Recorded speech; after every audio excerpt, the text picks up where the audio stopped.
जी students, आज जो आपने टॉपिक देखना है वो है collision theory of unimolecular reaction. ठीक है, आप लोगों ने कल देख लिया जी बायोमॉलिक्यूलर रिएक्शंस। ठीक है, बायोमॉलिक्यूलर थ्योरी आप लोगों ने चेक की, फिर आपने ट्रांजिशन स्टेट थ्योरी चेक कर ली। ठीक है जी, आज जो है थ्योरी बहुत इंपॉर्टेंट है, लेंसमैन्स मैकेनिज्म भी इसे कहा जाता है। ये यूनिमॉलिक्यूलर रिएक्शन यानी कि वो रिएक्शन जो सिर्फ एक मॉलिक्यूल के इन्वॉल्व होने से हो रहा होता है, that is called unimolecular reaction. In a unimolecular reaction, only one molecule take part in the reaction. Obviously हमें नाम बता रहा है कि यूनिमॉलिक्यूल में सिर्फ क्या होता है जी, सिर्फ एक मॉलिक्यूल जो होता है वो पार्ट ले रहा है किसके अंदर जी, रिएक्शन के अंदर पार्ट ले रहा है। ठीक है, only one molecule take part in the reaction.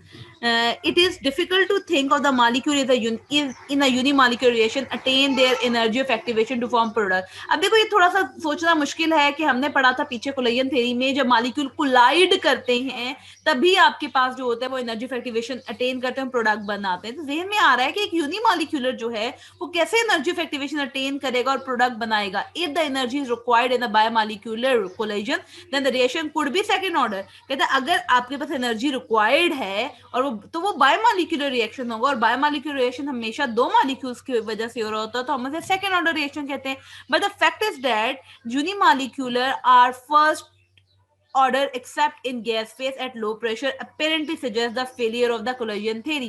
कहते हैं लेकिन हकीकत में क्या होता है कि यूनिमॉलिक्यूलर जो होता है वो फर्स्ट ऑर्डर होता है सिर्फ गैसेस फेज में, जब प्रेशर क्या होता है बहुत कम होता है। लो प्रेशर आपको पता है, अगर एक बात आ जाए कि हम प्रेशर की बात करें in the form of gas, तो आपको याद रखना है कि हम नंबर ऑफ मॉलिक्यूल्स की बात करें। लो प्रेशर ऑफ गैस का मतलब है कि low number of molecule, and high pressure of gas का मतलब है कि हाई नंबर ऑफ मॉलिक्यूल्स। ठीक हो गया, तो आपकी कोलिजन थ्योरी क्या हो जाएगी, फेल हो जाएगी। तो इट वाज लेंड्समैन इन 1922। फिर ये बात जो थी लेंड्समैन ने ली, लेटर लॉर्ड चार्वल, who showed that how activation by collision could lead to first order kinetic for a unimolecular reaction. क्योंकि इनसे पहले जो था वो सजेस्ट किया जाता था कि सिर्फ और सिर्फ बायोमॉलिक्यूलर रिएक्शंस जो होते हैं, जो सेकंड ऑर्डर होते हैं, सिर्फ वही आपके पास एनर्जी ऑफ एक्टिवेशन अटेन कर सकते हैं और आपके पास प्रोडक्ट बना सकते हैं। लेकिन जब लेंड्समैन आया, लेंड्समैन ने एक थ्योरी प्रपोज की, उसने कहा कि आपका यूनिमॉलिक्यूलर रिएक्शन भी, एक मॉलिक्यूल जो रिएक्शन में इन्वॉल्व हो रहा है वो भी कोलिजन करके आपकी एक्टिवेशन एनर्जी को अटेन कर सकता है और प्रोडक्ट बना सकता है, और ये फर्स्ट ऑर्डर रिएक्शन है। अब उसने कैसे एक्सप्लेन किया हम चेक कर लेते हैं। ठीक है, वो कहता है कि suggested that during collision molecules acquire the necessary energy of activation. हमें पता है जो कोलिजन में क्या होता है कि आपका मॉलिक्यूल वो एक्टिवेशन, जैसे कल मैंने बताया था, थ्रेशहोल्ड आपके पास एनर्जी अटेन कर लेता है। If the activated molecule after collision remain at that energy level for a while then it transform itself into the product। कहते हैं एनर्जी ऑफ एक्टिवेशन क्या करता है जी, अगर वो एनर्जी ऑफ एक्टिवेशन अटेन कर लेता है और उसी एनर्जी लेवल पे कुछ देर में रहता है, तो थोड़ी देर में वो खुद ब खुद ही प्रोडक्ट में कन्वर्ट हो जाता है। कैसे होता है हम देखते हैं। However, if the activated complex or activated molecule collide with another molecule, या फिर ऐसे हो सकता है कि आप एक्टिवेटेड मॉलिक्यूल है और वो किसी और एक और एक्टिवेटेड मॉलिक्यूल के साथ या किसी नॉर्मल मॉलिक्यूल के साथ कोलाइड करता है, तो the activated molecule do not decompose immediately. तो एक्टिवेटेड मॉलिक्यूल फौरन नहीं टूटता, but there exist a time lag between activation and reaction. तो क्या आ जाता है, गैप आ जाता है, टाइम का गैप आ जाता है। टाइम लैग का मतलब टाइम का गैप आ जाता है, स्पेस आ जाती है किसके दरमियान, एक्टिवेशन के दरमियान और रिएक्शन के दरमियान। द डिले, अभी डिले हो गया, अभी एक्टिवेशन और रिएक्शन के दरमियान डिले टाइम आ गया। The delay between the recipient of energy and decomposition can be explained by realizing that translational form of energy find its way into vibrational mode of vibration in a molecule. कहते हैं ये delay में क्या होता है कि आपकी translational energy जो होती है, जो स्ट्रेट लाइन में हो रही होती है, वो कन्वर्ट कर लेती है अपने आप को, किस में कन्वर्ट कर लेती है, वाइब्रेशनल मोड ऑफ एनर्जी में कन्वर्ट कर लेती है, जो बॉन्डेड मॉलिक्यूल्स के दरमियान मौजूद होते हैं। The amplitude of the vibration of the weakest bond after receiving this energy increase. अब क्या हो रहा है कि आपका मॉलिक्यूल क्या कर रहा है, वाइब्रेट कर रहा है। वाइब्रेट करने से एम्पलीट्यूड क्या हो जाता है, कम होता है। एम्पलीट्यूड का मतलब क्या होता है, व्हाट इज वाइब्रेशन। अगर हम वाइब्रेशन की बात करते हैं तो वाइब्रेशन का मतलब होता है to and fro motion, like this one. This is extreme position, this is mean position. आपका मॉलिक्यूल क्या कर रहा है, वाइब्रेट कर रहा है। जब वो वाइब्रेट करता है तो हम जो डिस्टेंस वो ट्रैवल कर रहा होता है during vibration, this is called amplitude. अब जब वो एनर्जी को अटेन करेगा तो इस अटेन होने की वजह से क्या होगा जी, आपका एम्पलीट्यूड इंक्रीज कर गया। जब एम्पलीट्यूड इंक्रीज करेगा तो जो बॉन्डेड मॉलिक्यूल्स के दरमियान बॉन्ड लेंथ होगी वो क्या कर जाएगी, ब्रॉक कर जाएगी, टूट जाएगी फौरन। ठीक है, ये तो आप लोगों को खुद पता है अच्छी तरह। वो क्या करेगी, ब्रॉक करेगी। ब्रॉक करने से क्या होगा, after receiving energy increase and consequently bond break करेगा और रिजल्ट क्या होगा, डिकम्पोजिशन। आपका मॉलिक्यूल टूट जाएगा, डिकम्पोज हो जाएगा। ठीक हो गया। It would be deactivated to an ordinary molecule, और वो कन्वर्ट हो जाएगी सिंपल नॉर्मल मॉलिक्यूल के अंदर। The rate of transformation to the product will not be proportional to the all molecule activated but only to those which assume the life period. कहते हैं जो product बन रहा है वो तमाम एक्टिवेटेड मॉलिक्यूल के डायरेक्टली प्रोपोर्शनल नहीं है। जरूरी नहीं है कि तमाम एक्टिवेटेड मॉलिक्यूल्स प्रोडक्ट में कन्वर्ट हो जाए। ये डिपेंड कर रहा होता है कि इसके अंदर लाइफ पीरियड के दरमियान एज्यूम करते हैं कि कितनी लाइफ पीरियड मौजूद है। ठीक हो गया। Lenzman mechanism for a unimolecular reaction can be illustrated by the following process। अब उसने क्या जो प्रोसेस दिया, अब प्रोसेस क्या कहता है। फर्स्ट ऑफ ऑल एक बात आप लोगों ने याद रखनी है, वो बात क्या याद रखनी है कि आपके पास क्या होता है जी,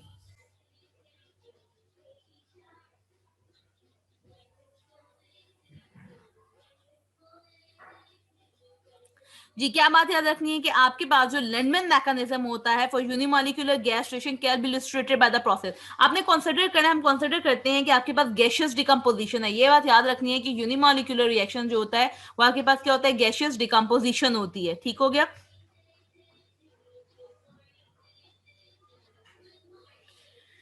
यूनिमॉलिक्यूलर क्या है, आपके पास गैसियस डिकम्पोजिशन है। ठीक है,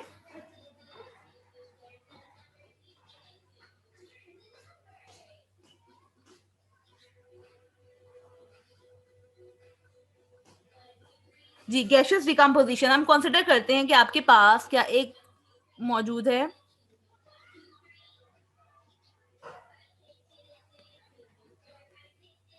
दिस वन। ये आपके पास एक सिस्टम मौजूद है। ठीक है, अब हम कहते हैं कि यहाँ पे सिर्फ एक मॉलिक्यूल मौजूद है विच इज ए। आपके पास एक मॉलिक्यूल है, वो मॉलिक्यूल जो है एक इधर भी है, आपके पास ए मॉलिक्यूल इधर भी है, ए मॉलिक्यूल इधर भी है। अब क्या होगा, ये मॉलिक्यूल क्या होगा, हर जगह पे क्या करेगा, ऑब्वियसली कोलाइड करेगा डिफरेंट वॉल्स के साथ, लाइक दिस वन। और ये डिस्टेंस, ये क्या कर रहा है, कोलाइजन कर रहा है। अब क्या होता है, इस कोलाइजन के रिजल्ट में आपके पास तीन प्रोसेस होते हैं। या तो एक्टिवेशन प्रोसेस होता है, या डीएक्टिवेशन प्रोसेस होता है, या डिकम्पोजिशन प्रोसेस होता है। वो कैसे होता है हम देख लेते हैं। ठीक है, कैसे होता है जी, फर्स्ट ऑफ ऑल हम कंसिडर करते हैं कि आपके दो ए मॉलिक्यूल एक दूसरे के करीब आए। अब क्या होगा, जब वो करीब आएंगे या तो ये मॉलिक्यूल अपनी एनर्जी को ट्रांसफर कर देगा या फिर ये मॉलिक्यूल अपनी एनर्जी को ट्रांसफर करेगा।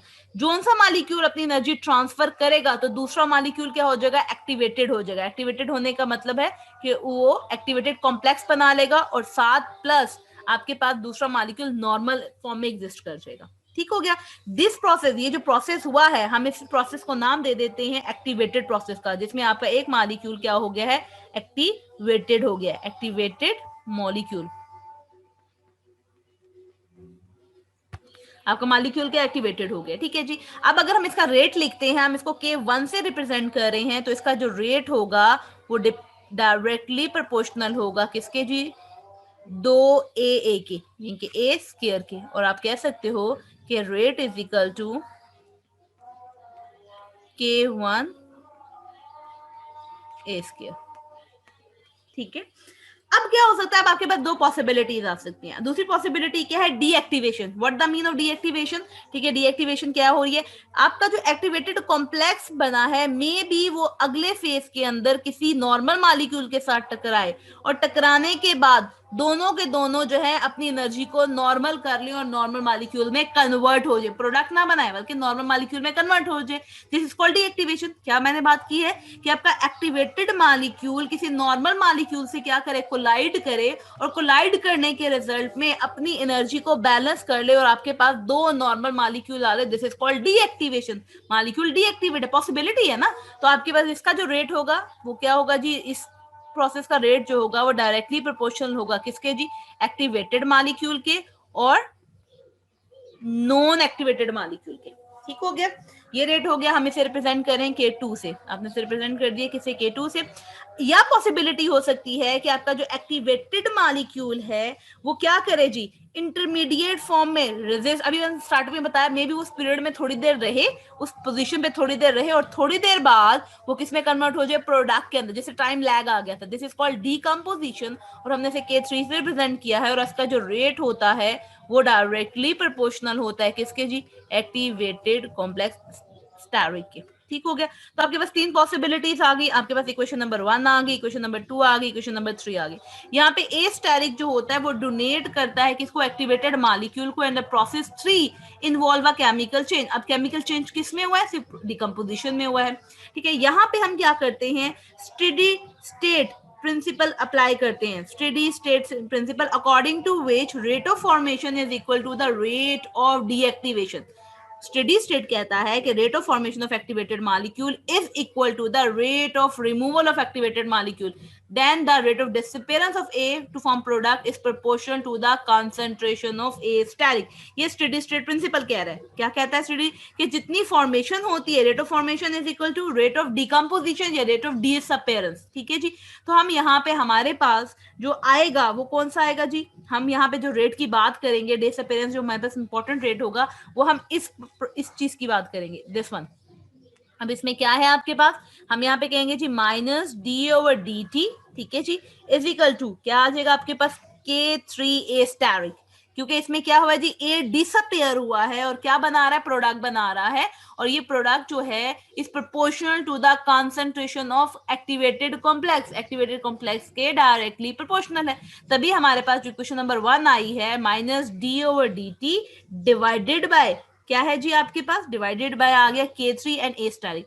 Since the concentration of A asterisk जो है, ए स्टेरिक की जो कंसंट्रेशन होती है can not be measure directly, आप डायरेक्टली इसे मेजर नहीं कर सकते, we make use of the steady state principle which state when a short lived, steady state principle कहता है कि जब short lived reaction intermediate exist करता है at low concentration of system, the rate of formation of intermediate can be considered to be the equal to its rate of disappearance। तो कहता है जी intermediate की रेट ऑफ फॉर्मेशन जो होती है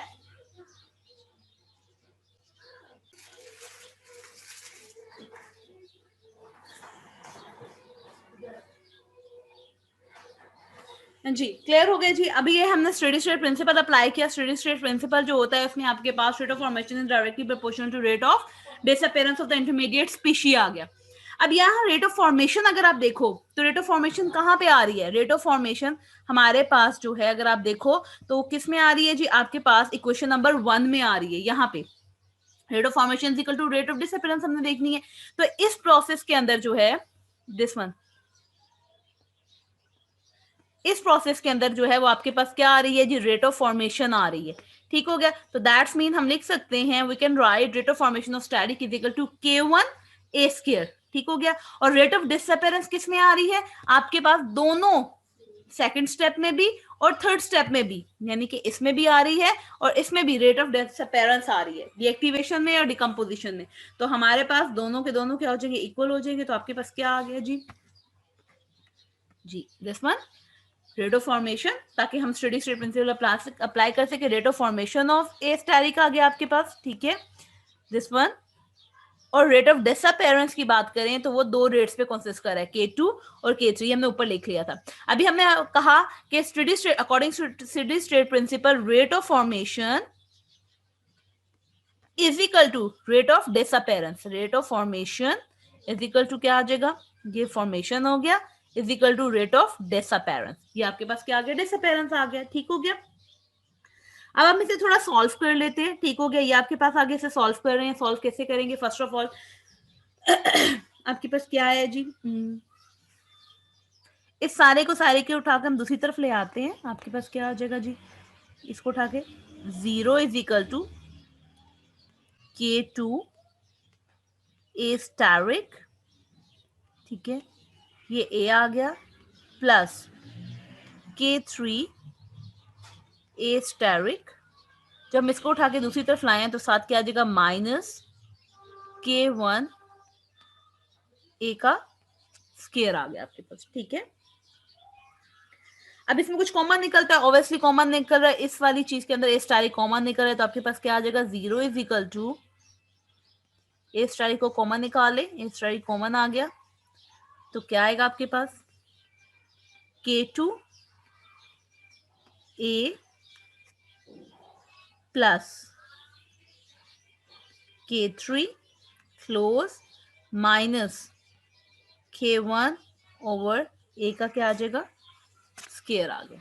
ठीक है, या इसको थोड़ा सा आप ऐसे भी कर सकते हो कि यहीं से हम कॉमन निकाल लेते हैं जी। कॉमन अगर यहां से आप निकालो तो क्या आएगा जी, K1 A square is equal to, इसमें स्टैरिक आपने क्या कर लिया, कॉमन निकाल लिया, तो पीछे क्या बचा आपके पास, K2 A प्लस K3 बच गया। तो अब ए स्टैरिक को अगर आप इधर ही रहने दो और बाकी को उठा के कहाँ ले जाओ, नीचे ले जाओ, तो आपके पास क्या आ जाएगा, देखिए जी, ए स्टैरिक को हम इधर उठा के इधर ले आए और पीछे के ये पहले ही मौजूद था और नीचे आपके पास K2A इसमें से कॉमन निकालने के बाद आया K2A प्लस K3। अब हम क्या कर सकते हैं, substituted this value of A asterisk की इस वैल्यू को, अगर आपको याद हो तो हमने क्वेश्चन नंबर 1 बनाई थी जिसमें हम क्या कर सकते हैं, पुट कर सकते हैं, जिसमें आपके पास minus D over D T is equal to K3 A asterisk आया। अब इस ए स्टैरिक की वैल्यू को हम पुट करते हैं from equation number 2 into equation number 1। आपने पुट की वैल्यू, ए स्टैरिक की वैल्यू पुट की, आपके पास क्या था जी, minus D A divided by dt is equal to K3 और साथ क्या आया था, ए स्टैरिक। आपने वैल्यू पुट की, जब वैल्यू पुट की तो K3 तो वैसे का वैसा और ये पूरे का पूरा यहाँ पे पुट हो गया, minus D over D T. ठीक है, K3 K1 A square K2 A plus K3 आ गया। अब क्या कर सकते हैं, इस इक्वेशन को लेकर, दिस इक्वेशन को लेकर हम दो केसेस को स्टडी करेंगे। वो दो केसेस क्या होंगे कि लो प्रेशर पे क्या होगा और हाई प्रेशर पे हमारे पास केस क्या होगा। ठीक हो गया, इंपॉर्टेंट है ये, देख लेते हैं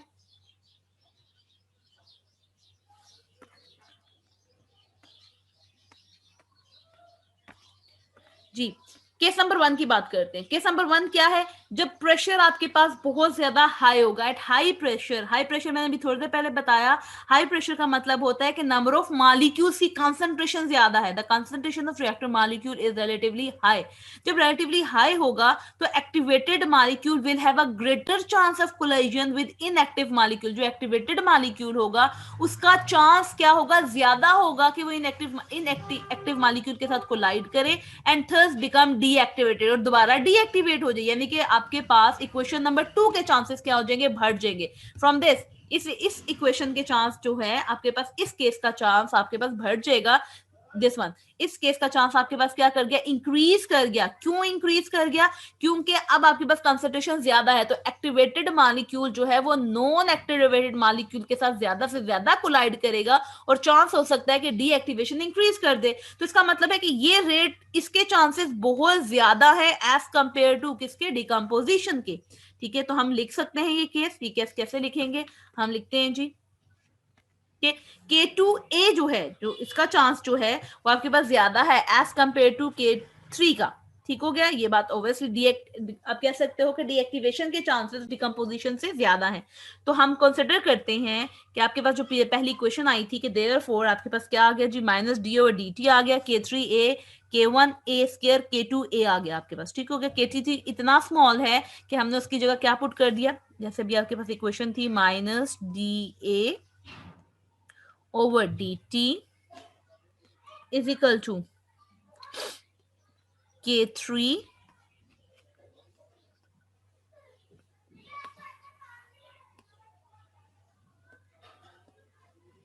जी, K3 K1, ये आपके पास इक्वेशन नंबर आई थी 2 डिवाइडेड बाय क्या आ जाएगा जी आपके पास, K2A प्लस K3। अभी हमने कंडीशन लगाई है कि K3 बहुत छोटा है। जब K3 बहुत छोटा होगा तो हम क्या करेंगे, डिनोमिनेटर से K3 को क्या कर देंगे, डिसअपियर कर देंगे, खत्म कर देंगे। जब हम डिसअपियर करते हैं, क्योंकि इतना छोटा है कि हम इसे कंसिडर ही नहीं कर रहे, तो आपके पास सिर्फ डिनोमिनेटर से नीचे से डिसअपियर होगा, क्योंकि ऊपर ही मल्टीप्लाई हो रहा है। तो आपके पास ये इक्वेशन आ गई जब आप डिसअपियर कर रहे हो। जब अब यहाँ पे हम क्या कर सकते हैं, अब आप देखो यहाँ पे कॉन्स्टेंट्स आ रहे हैं, K3 आ रहा है, K1 आ रहा है और K2 आ रहा है। आपको पता है कि जब बहुत सारे कांस्टेंट हो तो हम एक नए कांस्टेंट के इक्वल कर रहे हैं, हम इसे नए कांस्टेंट के प्राइम के इक्वल करें, तो ये पूरे का पूरा जो है, ये पूरे का पूरा किसके इक्वल हो गया, के प्राइम के। तो आपके पास यहां पर एट हाई प्रेशर में जो रेट है minus D A over D T जो है वो इक्वल किसके आ गया जी, के प्राइम कंसंट्रेशन ऑफ ए के इक्वल आ गया। ठीक हो गया, Thus the reaction become kinetically. अब ये रिएक्शन क्या बता रहा है कि काइनेटिकली आपका जो रिएक्शन है फर्स्ट ऑर्डर है, क्योंकि यहाँ पे ओनली कंसंट्रेशन 1 आ रही है, और जब एक कंसंट्रेशन होती है तो रिएक्शन क्या हो जाता है, आपके पास फर्स्ट ऑर्डर रिएक्शन हो जाता है। क्लियर है जी आपके पास? अब हम एक और केस स्टडी करें। अब केस ये है कि एट लो प्रेशर, जब प्रेशर कम होता है, आपके पास कंसंट्रेशन ऑफ ए, जो आपके पास नॉर्मल मॉलिक्यूल्स होते हैं वो क्या कर जाते हैं, डिक्रीज कर जाते हैं। तो नंबर ऑफ कोलिजन के चांसेस भी क्या करके डिक्रीज करके, अब आपके पास जो डिकम्पोजिशन वाला स्टेप है जिसमें एक्टिवेटेड कॉम्प्लेक्स थोड़ी देर रहता है,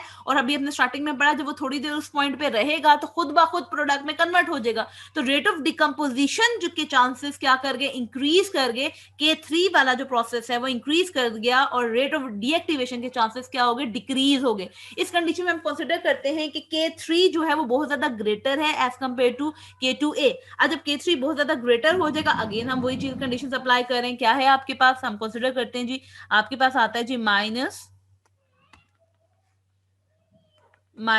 D A over D T is equal to, क्या था आपके पास जी, K3 K1, ठीक है, और ऐसे ही लिख लेते हैं जी, K3 K1 ए आया divided by K2A plus K3। अभी हमने कहा कि ये जो है ये K3 से बहुत ज्यादा कम है, इतना कम है कि नेग्लिजिबल है, तो हम ऐसे डिनोमिनेटर से क्या कर देते हैं, एक्सपेल कर देते हैं। जो एक्सपेल करेंगे तो आपके पास क्या आ गया, K2 K1 K3 आ गया। अगेन K3 K1 और K जो है 3, इसको इक्वल कर लेते हैं एक नए कांस्टेंट के विच इज K प्राइम। जब K प्राइम के इक्वल होगा तो आपके पास अब क्या होगा जी, K प्राइम आपके पास नई रेट आ गया। इसके बाद वो रेट क्या है जी, minus D A over D T equal है जी के प्राइम ए स्केयर के। अब ए स्केयर आ गया क्योंकि एट अ लो प्रेशर आपके पास जो होता है यूनिमोलिकुलर रिएक्शन सेकंड ऑर्डर बन जाता है। सेकंड ऑर्डर ओब्वियसली स्केयर आया, हमने ऑर्डर पढ़े थे कि आपके पास कंसंट्रेशन का जो स्केयर होता है तो वो सेकंड ऑर्डर होता है। The reaction would be second order, therefore it is the pressure which governs the order reaction. तो इसका मतलब है कि आपके पास फॉर यूनिमोलिकुलर रिएक्शन में प्रेशर जो होता है वो ऑर्डर ऑफ रिएक्शन को गवर्न कर रहा है, फॉरवर्ड कर रहा है। सारा का सारा जो है प्रेशर कंट्रोल कर रहा होता है कि either reaction will be first order और either reaction will be second order. High pressure में जब कंसंट्रेशन इंक्रीज कर जाती है तो आपके पास डिकम्पोजिशन डीएक्टिवेशन के चांसेस मजीद बढ़ जाते हैं और आपका रिएक्शन जो होता है फर्स्ट ऑर्डर हो जाता है। लेकिन लो प्रेशर में जब आपके पास कंसंट्रेशन मजीद डिक्रीज कर जाती है तो कोलिजन के चांसेस भी डिक्रीज कर गए। फिर हमारे पास तीसरा स्टेप आता है और तीसरे स्टेप में क्या होता है आपके पास कि आपके पास डिकम्पोजिशन यानी कि आपका एक्टिवेटेड कॉम्प्लेक्स उस पॉइंट पे थोड़ी देर एग्जिस्ट करता है और करने के बाद डीएक्टिवेट यानी कि खुद ब खुद प्रोडक्ट में कन्वर्ट हो जाता है, तो उसके चांसेस ज्यादा हो जाते हैं। This is second order reaction. Such changes from the first order kinetics in gaseous reaction at high pressure to second order at a low pressure actually have been observed in many gaseous reactions। और ये बहुत सारे gaseous reaction में आया। कुछ examples आपके पास मौजूद है। the thermal decomposition of azometane and nitro pentaoxide जो है, जैसे आपके पास यहाँ मौजूद है एजोमीथेन है आपके पास, this is called azomethane. This is azomethane. इसकी जब डिकम्पोजिशन होती है जो आपके पास किसमें कन्वर्ट हो जाता है, मीथेन के सॉरी इथेन के अंदर कन्वर्ट हो जाता है और साथ N2 हो जाता है। इसी तरह नाइट्रोजन पेंटाऑक्साइड की डिकम्पोजिशन देखें हाई प्रेशर में। दीज रिएक्शन, ये दोनों रिएक्शन हाई प्रेशर में क्या होते हैं, फर्स्ट ऑर्डर होते हैं, लेकिन लो प्रेशर में क्या होते हैं, दीज आर सेकेंड ऑर्डर। सब observation give support to Lindemann mechanism. इन दोनों को जब एक्सपेरिमेंटली चेक किया गया तो इन दोनों ने वही चीज शो की जो लेंड्समैन ने बताया कि हाई प्रेशर में रिएक्शन गैशियस जो होते हैं फर्स्ट ऑर्डर होते हैं और लो प्रेशर में जो रिएक्शंस होते हैं वो सेकंड ऑर्डर होते हैं। तो इन दोनों एग्जांपल ने एक्सपेरिमेंटली तौर पर लेंड्समैन के जो ऑब्जर्वेशन थी, मैकेनिज्म था, उसको क्या किया, सपोर्ट किया। आप कह सकते हो it is a supported theory, support किया गया इन एग्जांपल्स में। इन सोल्यूशन, लेकिन सोल्यूशन की बात करते हैं whether reaction reactant molecule experience more frequent collision with solid molecule, unimolecular change is always rate controlling and first order kinetic are observed regardless of the reaction concentration। कहते हैं solution में आपको पता है जी आपके पास रिएक्टिंग मॉलिक्यूल बहुत ज्यादा होते हैं, मॉलिक्यूल कॉन्टिन्यूसली मूवमेंट में होते हैं। जो मॉलिक्यूल कॉन्टिन्यूसली मूवमेंट में है तो ऑब्वियसली यहाँ पे जो है वो कौन कंट्रोल करेगा, रेट कंट्रोलिंग फैक्टर जो है वो फर्स्ट ऑर्डर है। ऑब्वियसली हाई मॉलिक्यूलर कंसंट्रेशन है, हाई मॉलिक्यूलर कंसंट्रेशन होगी तो आपके पास जो होगा वो डीएक्टिवेशन के चांसेस ज्यादा होंगे एज कंपेयर टू डिकम्पोजिशन के चांसेस। तो हम कह सकते हैं सोल्यूशन यानी लिक्विड स्टेट में ऑलवेज आपके पास जो होता है यूनिमॉलिक्यूलर रिएक्शन क्या होता है, फर्स्ट ऑर्डर रिएक्शन होता है। ठीक हो गया।